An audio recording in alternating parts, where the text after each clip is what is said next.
Well, it is time for Barrage the Farage. You've sent your questions in. I have not had a sneak preview. I'm keeping Bobby here because it may be too difficult for me.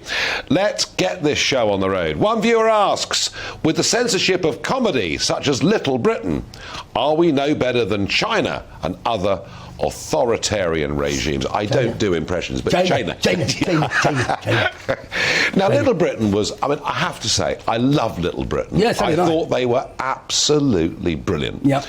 And yet, David Walliams, they're all being told that they did things that were horrible. It was acceptable of its time. Maybe it was only 15, 20 years ago. Yeah, I know, but that was the same for me. I never really came across that kind of thing, but we were doing Stevie Wonder impression when I first came in and did Copycats, which was a show back in 88, 89, something like that. We were doing black people, and it didn't seem...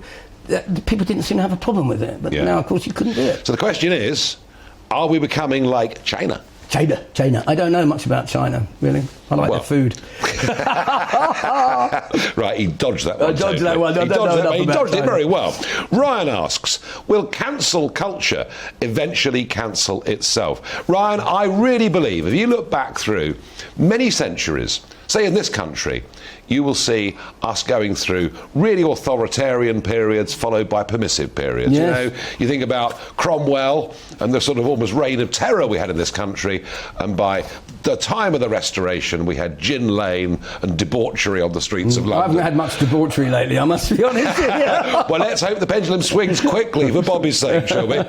Mickey asks, do you agree that no peace deal should be agreed until Russia returned to the original borders?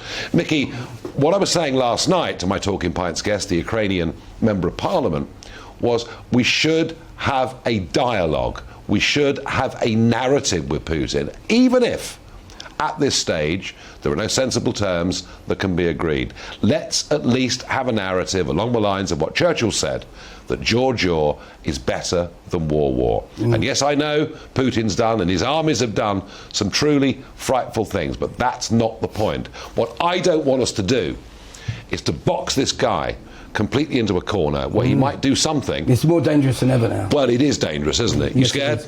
A little scared, because basically what's his choices? Because the Americans now are putting their weapons in, and they're going to be going in there for the next few weeks, because they believe that Ukraine can win. And what's the options for Putin? He's going to have to probably take out the weapons, isn't it? It does seem to be a sort of fight to the death now, doesn't it? The sort of crazy, mentality, isn't it? Crazy. What for?